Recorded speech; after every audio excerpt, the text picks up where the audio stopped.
शून्य पे सवार हूँ। मेजर ध्यानचंद जितना प्रभावशाली और लोकप्रिय नाम, उससे भी कई गुना ज़्यादा प्रभावशाली और लोकप्रिय व्यक्तित्व हमारा शीर्षक है कि मेजर ध्यानचंद जी के जीवन से हमें क्या प्रेरणा मिलती है। परंतु असल बात तो यह है कि मेजर ध्यानचंद स्वयं नई भावी पीढ़ी के लिए चलती फिरती एक प्रेरणा है।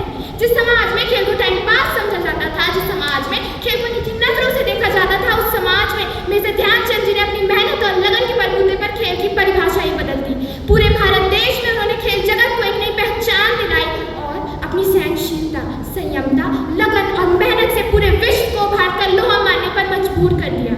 मेजर ध्यानचंद जी का पूरा नाम ध्यानचंद सिंह था। उनका जन्म 29 अगस्त